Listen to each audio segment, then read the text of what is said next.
बीकानेर शहर के अंदरूनी इलाके में स्थित सिटी डिस्पेंसरी नंबर 2 बदहाल हालत में है। घनी आबादी वाले क्षेत्रों में स्थित इस अस्पताल की इमारत जर्जर हो चुकी है।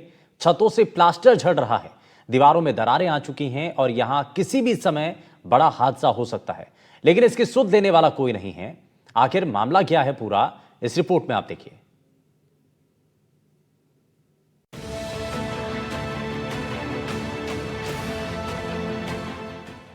बीकानेर शहर की सिटी डिस्पेंसरी खुद बीमार है। जर्जर इमारत में अस्पताल का संचालन किया जा रहा है, जो मरीजों के साथ साथ यहां काम करने वाले स्टाफ के लिए भी जान का जोखिम है और इस तरह की लापरवाही से बड़े सवाल खड़े होते हैं। अस्पताल में काम करने वाला स्टाफ रोजाना डर के साए में ड्यूटी निभा रहा है। साथ ही इलाज के लिए आने वाले मरीज भी डरे हुए नजर आते हैं। लोग मजबूरी में यहाँ इलाज कराने आते हैं, लेकिन उन्हें हर पल छत गिरने या दीवार ढहने का डर सताता रहता है।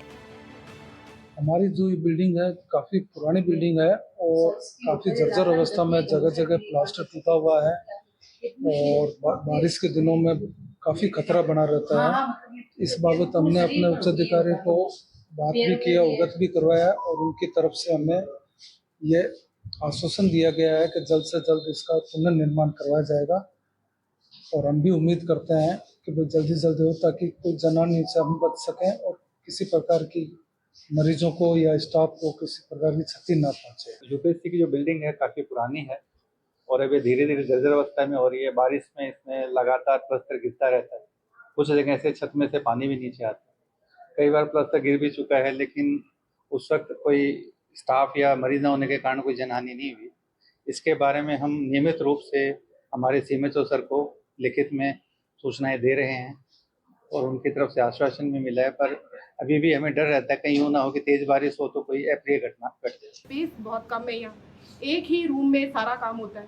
जैसे इधर वाला जो है हमारा मतलब ये एमओटी है, तो सर इसी के अंदर हम बीपी करते हैं, पेशेंट को अटेंड करते हैं, तो ये हमारे लिए बड़ी समस्या होती है। और यहाँ सारा स्टाफ इतना अच्छा है, बिना मतलब सर इतनी बारिश आती है, ठीक है, बिना डर के तब भी वो यहाँ इसी पट्टियों के नीचे काम करते हैं। ये इनकी सबसे अच्छी बात है। खतरा बना रहता है और हाँ, बिल्कुल सर, खतरा तो रहता है, ये डर भी लगता है। हम ऊपर देखते हैं फिर नीचे देख के काम करने लग जाते हैं। तो ये डॉक्टर्स भी हैं और इवन नर्सिंग स्टाफ और हमारे जितने कर्मचारी हैं सर, ये तो हम तो यही चाहते हैं कि मतलब अपनी जो है अपनी मतलब जिंदगी के लिए अगर हम अपना पेशेंट के लिए इतना कर रहे हैं ना, तो हमारे लिए भी सोचा जाए। और आपने पूछा, हमें बहुत अच्छा लगा, तो आप ध्यान दें तो और ही अच्छा होगा, ताकि हम निर्भय हो के यहाँ काम कर सकें। जैसा चल रहा है वैसा चल रहा है। अब सरकारी काम है, जब धीरे धीरे होना है तो होना है।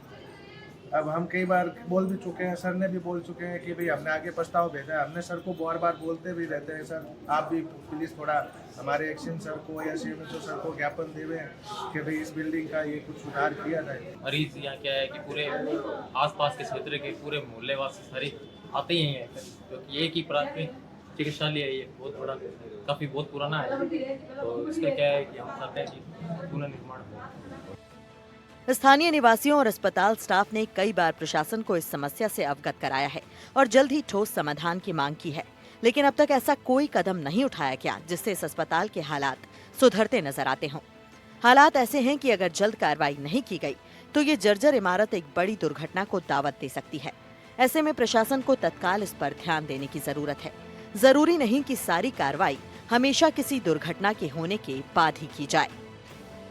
मैं यहाँ पे आता रहता हूँ, रेगुलर आता हूँ, तो परिवार के लोग भी यहाँ पे आते रहते हैं और शहर का मेन हृदय स्थल है ये मेन बाजार है।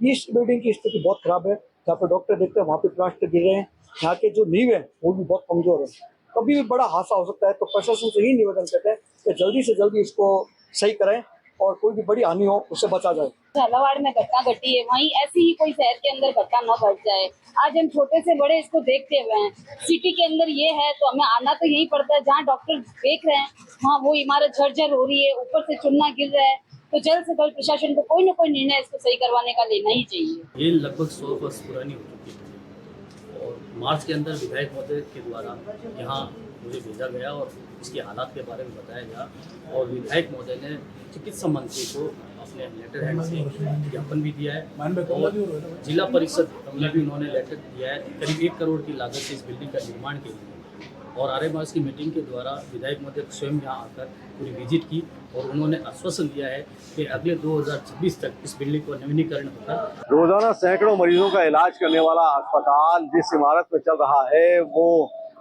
इमारत खुद बीमार है। उसकी हालत इतनी जर्जर हो चुकी है कि बारिश के मौसम में कभी भी उसके गिरने का खतरा बरकरार रहता है। बावजूद इसके इस खतरे के माहौल में भी, डर के साए में भी यहाँ का स्टाफ बखूबी काम करता है, इसलिए कि मरीजों को उसकी तरफ से कहीं कोई दिक्कत ना आ पाए।